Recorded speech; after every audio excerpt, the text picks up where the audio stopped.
I'm not much of a public speaker at all, but this is a topic that is important to me, so I thought I would try a presentation for you all.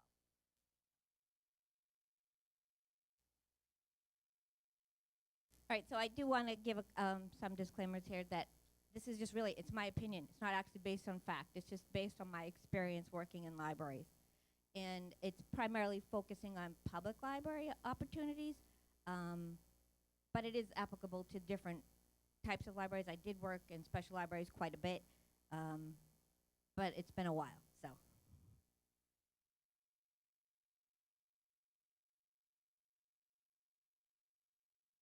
All right, so the title of the presentation is How to Win Friends and Influence People, which is the name of a book, which I'm assuming you all know, but I could be wrong. Has anybody not heard the name of the book, How to Win Friends and Influence People? Okay, so I just thought of it when I was thinking about my topic. And so it turns out that this book is really a fabulous book. It was first published in the middle of the Depression. The actual topics of the book is self-invention, positivity, connection, human nature, and resilience. It reads very easy to be read. I would suggest it actually as a book group book. It's one of the top 20 books that the New York Public Library has circulated. And the 250,000 copies sold is every year today. It was updated in 1985. There actually is a Dale Carnegie Institute. They've created a whole business learning type of thing. It's not sales necessarily like you think. I would actually say that, you know, home shopping, TV home shopping, I think that those hosts might read this particular kind of book. So.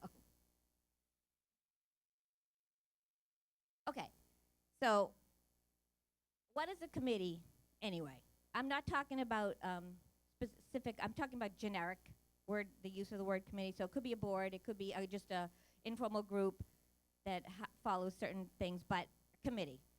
And this, to me, the top one is the most important thing, and I think that people forget this particular thing. So it's a form of organization, all right? And the decision of committees is to be a consensus decision, which if you're on committees, if you've done committees, you might not feel that way about it, but that is truly what you're all doing in that room. It's by consensus. They're looking for every member's ideas, an analysis of the situation to come up with a solution or just a plan. A lot of times it feels driven by the leadership of it, but that is not what it's all about. And if you're on a committee, you don't have to make it that way either, all right? And then the other one, which also doesn't necessarily happen all the time, is sharing of the workload among a committee. So that would also be something that if you are on a committee that you would also want to make sure happens, that you do volunteer for something. So, and then bylaws, might not know this too, but in a bylaw of an organization, it lists out the different committees. And for the most part, it also includes wording that says that the governance group on the committee can create ad hoc committees as they see fit and then dissolve committees. But there's some committees that are standing to an organization. So, and then if you think about it, outside of libraries, inside of libraries, but just in our society, I am a born and bred New Englander, okay? I have no idea if this is true in other parts of the country. I suspect so. But so many organizations are run by a committee that anything that you do to have a committee experience will be lifelong useful to you, including going to any other job at all. So that's another reason that you might want to consider joining a committee. Okay, so here's something that people kind of they're afraid of a committee. You're like, ooh, it just seems so top heavy with process and I don't know anything about how it all works and all that type of thing. So there's something that you probably have heard of called Robert's Rules of Order. It was written just a little bit after the Civil War. This is who wrote it. This is a military man who wrote this book. It reads like that. If you've ever read Robert's Rule of Order, it sounds like military. You're like, oh, yeah. So it might follow it, and it might not follow it. But it doesn't matter. On any committee, the structures and the roles and the processes seem similar, which is very, very, very useful to new members or people new on committees. It just follows around. You're like, oh yeah, now we're voting, we're doing all these things in this certain prescribed way. Personally, I think since I realized that this was written in 1876, I was be like, geez, I think somebody could come up with a whole new way of doing this that would be more applicable to today's world. And I would also rewrite warrants for town meetings. Those are like, ooh, crazy. If you look at one from 100 years ago, it literally looks exactly the same. But in particular, I would like to see this one redone. So I will tell you something that I forgot to tell you my bio. That was part of my other role here. All right, just so you know, I have worked in public libraries for 30 years, okay? Since college, I've worked in 5 public libraries. I've worked in 3 special libraries, 3 roles in special libraries. That includes a law firm, and it includes a biotech company. So it's like an 18, 12-year split, all right? 18 in public libraries. And I most likely will stay in public libraries the rest of my working career, just FYI. Okay, so now here's kind of the heart of really what I want to talk to about you, about this. Why should you join a committee? These are the main ideas, I think. To share your ideas and your passions. There's some groups that are obviously driven that way. Like the Blue Marble Librarians, that's obviously a passion project created into a larger group. But it's in a goal-oriented setting, which is different than just sitting around talking about something. When you have a committee, you are trying to accomplish something, which is generally requires decision-making by consensus, as we discussed before. And then you might want to meet new library people for whatever reason. I put that in quotes. I'm pretty sure you all know what I'm talking about. That's part of why you're here today, too. If you haven't had a chance to be a leader, and I will tell you something that maybe younger people don't necessarily know, but if you are somebody who went to school a while ago, been in the working world a long time, the leadership capacity is not something that we learned in school. It just wasn't necessarily in school. Definitely wasn't in the lower grades, and it might not have even been in college. You literally went to school and you just did it. So that's something somebody might wish to do. And then the last one is if you want to influence change. If you were like, ooh, I like libraries, it's going somewhere, which is good. So far, that's good, right? But you want things to be different in some way. So this is a way you can try to get other people on board with you in a lower stakes environment, which you may not have really thought about before. Part of the lower stakes environment is that the library committees are very welcoming to introverts because the profession is made up of a lot of people with, introversion some part of the time.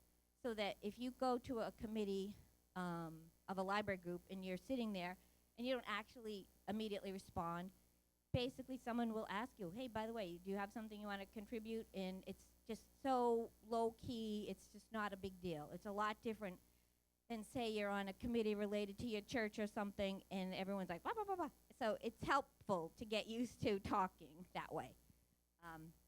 And then also because I think it's library people, I'm not sure, but they're pretty welcoming to newcomers who've never been on a committee before. So if you're new to it, it's great,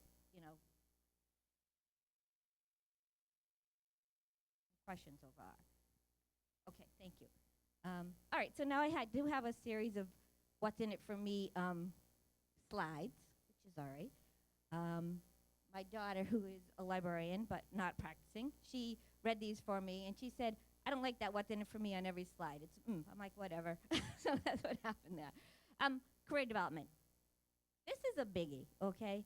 If you're looking to even possibly change what the trajectory of your career and you haven't tried joining an organization and being on a committee, it's worth a try.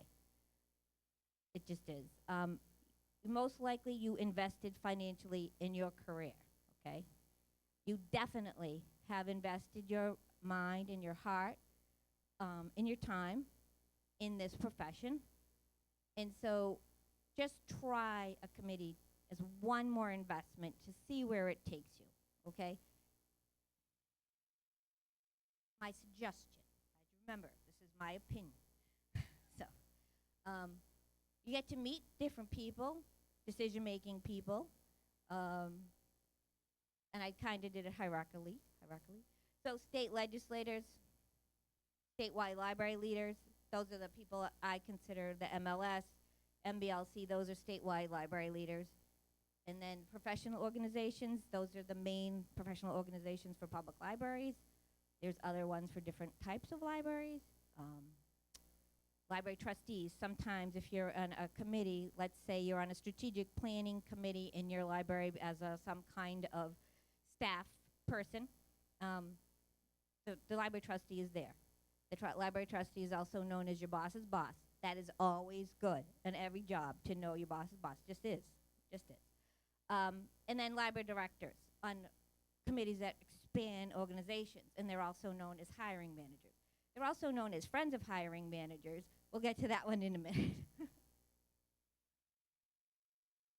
So this one, actually, if you went to the morning keynote speech, she did touch upon this, and actually she said it out loud, what I'm thinking, but sometimes on a committee, you will get emotional support, maybe, not always, but sometimes. And it's not generally a decision, or it's not overt, but it's something that, like, if you just by chance say something, the people in the room all know what you're experiencing. They don't work in your organization, that's good. Not that you shouldn't look for help within your organization, but it's nice to have a sounding board outside of your organization, and they're also not your family and friends. So I've been doing this work for 30 years, so sometimes it's useful to have someone outside of your family and friend group to hear you out. So these people will do it, and they kind of do it without even thinking about it. It would also be nice if you would do the same if you find yourself on a committee. If you have a chance to just offer emotional support back, that's also really awesome. Sometimes, though, you got to go to different committees to find your actual group that you feel the most comfortable with. Okay. So this slide's not particularly self-explanatory, but I'll give it to you here. So before, when we saw that that you would be able to sometimes meet library directors, who are also known as hiring managers, these are the kind of questions that often go through people's minds of hiring managers. And the last question, who do I know who might be interested in this position in addition to my applicants? If you're on a committee, you meet new people, the likelihood is that your name comes up in somebody's mind is there. So you want your name, if you're looking for career development, to come up to the answers to these kind of questions.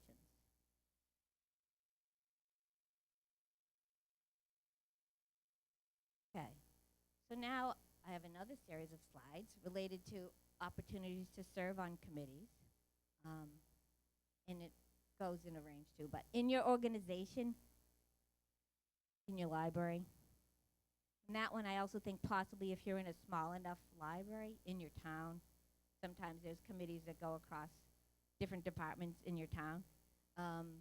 Obviously the larger public libraries in Massachusetts have more ability to have a committee, and the smaller ones don't seem to do that.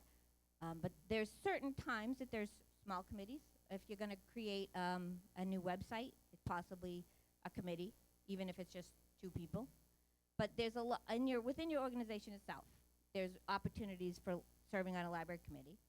Then in the network, with a big caveat for in your network, which is a lot of the work committees in a network is reserved for the directors. Okay, but other ones not so much. You could have a marketing committee, you could have a technology review committee, programming committees, all these things within your network. And again, I would encourage you to join any one of those that's potentially of interest to you. And now this is in the membership organizations for most public libraries. This really truly, this is limitless. And probably the fact that I wanted to include this slide is why this presentation was chosen for this particular conference. MLA could use more people on the committees that they have. Those are the committees listed on the website. I know the names don't sound super interesting, but they all do interesting work, actually. Intellectual freedom, if that's a thing that you want to do. Then NELA, which is New England Library Association, which is a little bit harder, of course, because it encompasses all of New England instead of just Massachusetts. But those are their listed committees on their website. In ALA, so just on the reference section alone, literally, they list 100 committees. So honestly, ALA has the most kind of opportunity, and they also get really down into specific interests of people. It's not just role based or things like that. It's really you almost be like, librarians who like to color could probably be a committee on the ALA. I could totally see that, because that's just what they do, But you can't. There's no opportunity. It's just you have to kind of commit to it and look for it when the time comes around. Oh, and now this is let's call these higher level kind of committees, but you might not know this about these two organizations. So Massachusetts Library System and MBLC are two state-funded, federally funded organizations that I consider library support organizations. I'm not sure how others think about these, but they're really truly there just to support libraries. And the MLS has 15 directors, and they are working library professionals. So if you really get into joining committees and you do different committee work, you could easily wind up as one of these people. And because MLS includes multiple types of library organizations, it's not just public libraries. You could come from a school library or an academic library or maybe a special library. They would love it if they could find someone for special libraries. They are, and then the MBLC has 9 commissioners that are technically appointed by the governor, but there's a little bit of who you know on that and what you've done. And they are often professional librarians before they join the board, which is just another kind of committee. Currently, of the 9 current commissioners today, 5 of them actually are previously librarians. So, and then there is an advisory board that MBLC has, which it includes working library professionals. It also includes members of the public. It includes trustees. It includes a lot of different stakeholders. But it's a committee. I was on that committee for 6 years. It was awesome. It's really an interesting one. And if you want to understand what the MBLC is all about, that's the group to be on. They also review the grants for the LSTA grants. So if you want to know what all the other public libraries are doing, they're really fun projects, that's the one to go to. I spent my whole time on the board saying, please, please, please, I want you to market what the other groups have done because there come crazy grants, but that didn't happen. So, all right, these two are a little bit unusual, just the way that I see it.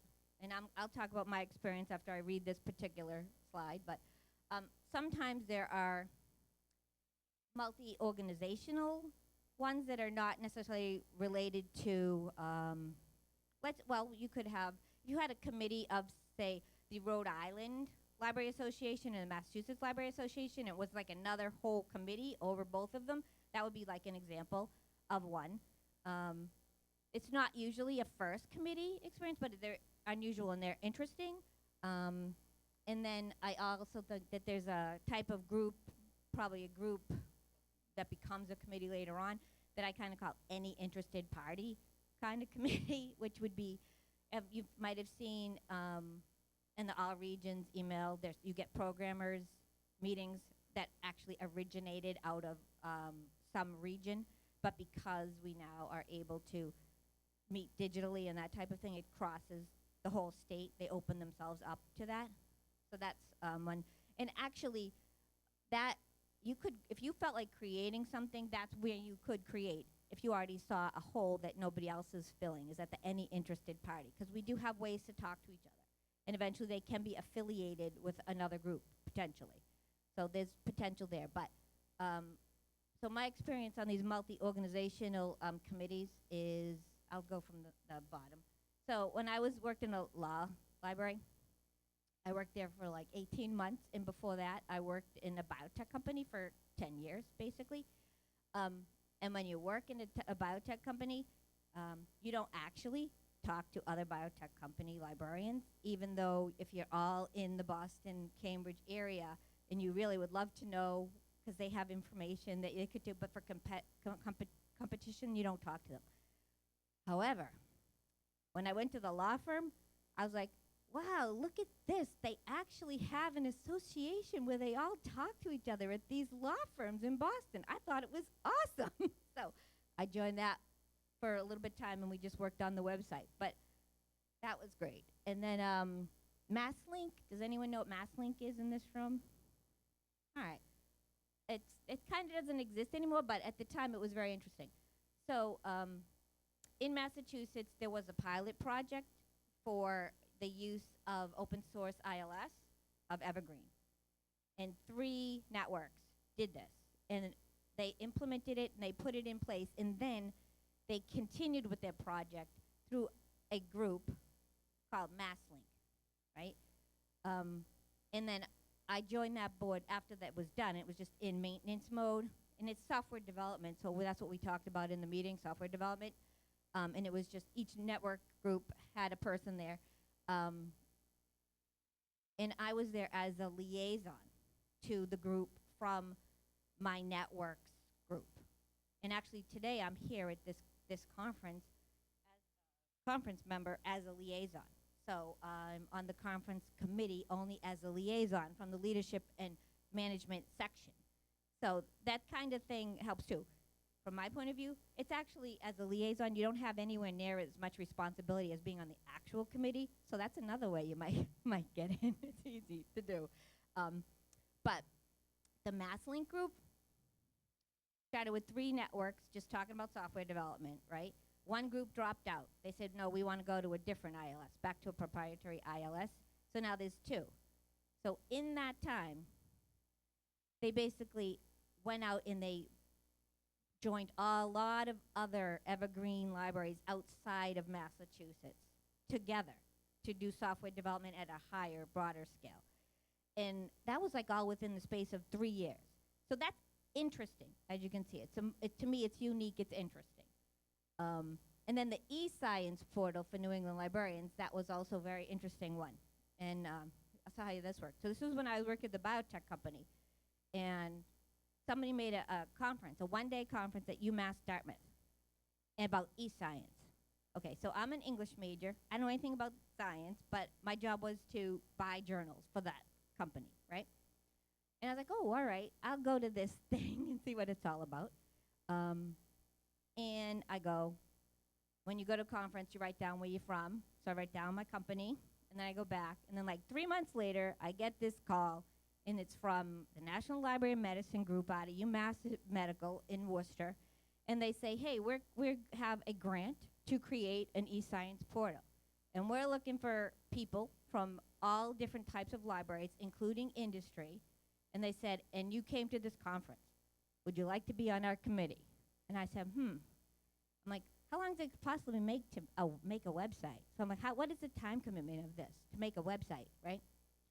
So it takes 2 years, by the way, if you do it by committee. But the thing I wanted to say about this particular thing, which also carries to other committees, which is this group, which was academic librarians for the most part, they really knew how to separate the people's desire for the social aspects of committees in the work. So lots of times committees kind of blend those 2 together, and when they do that, somebody in the room is frustrated for sure because they're not looking for that. So if you're on a committee and you're in possible, separate those 2 things if you can. And there's something else about them that I'll mention when we get to this slide.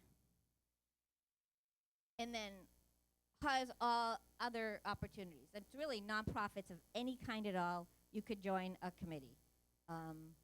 That's just discussion about the other opportunities. All right, and here's something else that I'm not sure people give much thought to um, in general in libraries. Um, so library people, like everyone else, they have career stages. But because people come to libraries in an interesting kind of way, sometimes people do something for 20 years and then they come in new to libraries, or sometimes people are paraprofessionals for 10 years and then they get their library degree. Sometimes people switch totally the type of library that they're in, and then they feel like they're at the beginning again. But I guess because I've always done library work, that I think about it in this way. And because of your stage, you have different goals generally. And these are kind of typical goals, right? In your early career, you want to understand, gain industry knowledge. Totally. If you are at your library and you're not understanding what is happening in the general library world, this is a definite thing that you want to do. It totally works. You want to network, you want to meet other people, and then you want to learn how to lead. And then the mid-career, lots of times it's about jobs. You know, I need to find my next opportunity, that kind of thing, or to influence some kind of change. And now the one that I find problematic in the library profession is the late career. I've seen a lot of times where actually that type of stuff that happens right there in a late career happens after people retire. Then they actually do this. So I think there's something about the library profession that never makes people think that they got to the late career part, okay? But that is the type of thing that you would want to do in the late career, which, I mean, like I said, I've done this for 30 years. I am officially in the late career stage, and I'm happy for that, you know. And by doing this, I'm hoping to support new leaders, pass along my knowledge. This is personal information, but, and as it says on the bottom, you really want to think about, you know, self-examination about where you are in your career and what might that mean for you. And then at any stage, you could possibly do the emotional support. That could be a goal that you're looking for. I mean, especially with COVID, I don't know. I think that what's come out of COVID is people in similar roles in organizations.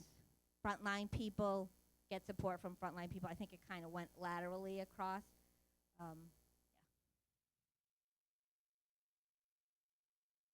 Okay, so now I'm going to list some obstacles. I don't mean to make light of these things as obstacles. I'm kind of a person who's like pushes against obstacles, but you know, everyone can think on their own.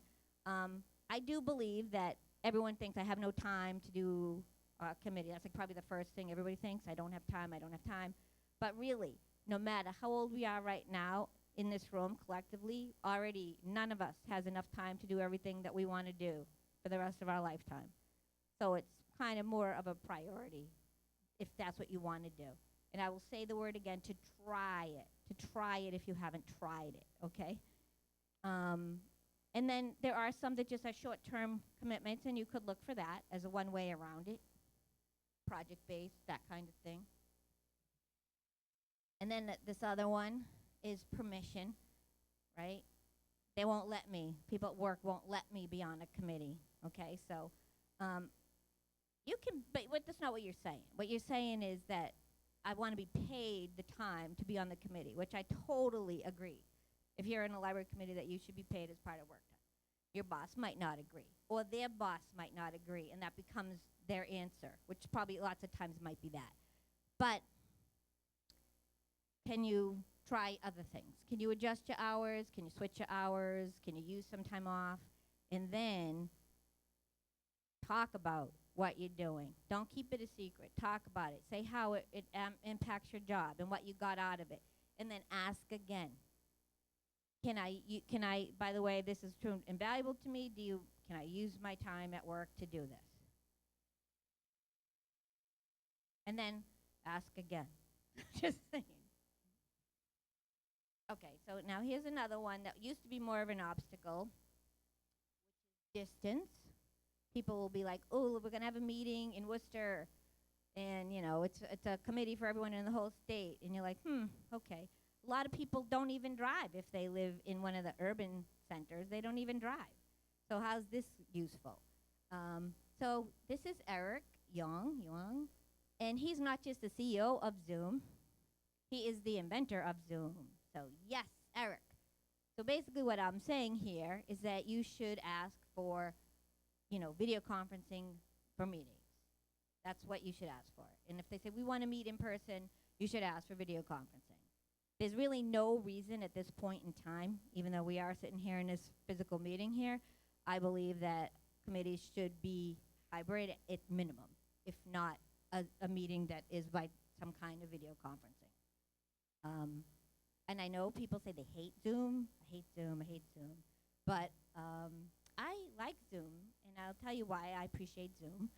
Because what came before it was conference calls of 20 people. And every single time you spoke, you had to say your name, identify yourself. And it was very inhibiting to do this on the telephone. But you did it because that was the technology we had at the time, and that's how conferences went. So compared to what came before, Zoom is awesome.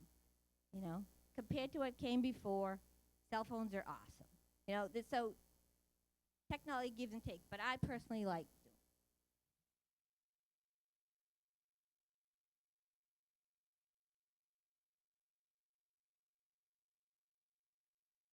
This is my last obstacle, and this is when I really I don't know a way around it at all. I don't know a way around it.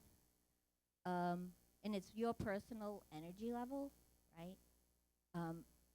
If you have a high level of energy as a person, you're really one of the lucky ones, right? I do actually have a high energy level, as what people tell me anyway. So it's not all day long, but sometimes you cannot get around it. However, unless if you don't have a health condition, some people do have permanent health conditions that will impact their energy level. But some other things can be situationally, you don't have enough energy for it.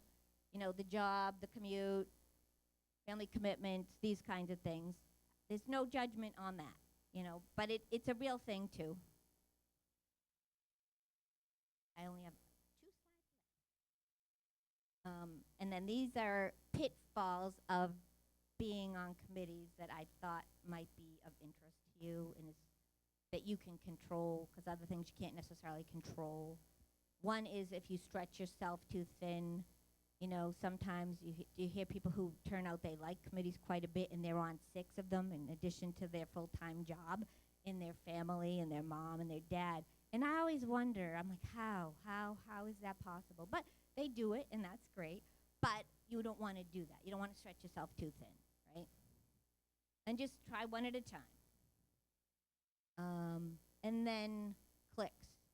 So I talked before about that eScience portal committee that I was on. So I go to that first meeting, right? And we go around the room and we introduce ourselves. And then they got to me. And I said, oh, you all know each other. And I'm the only one who doesn't know all of you.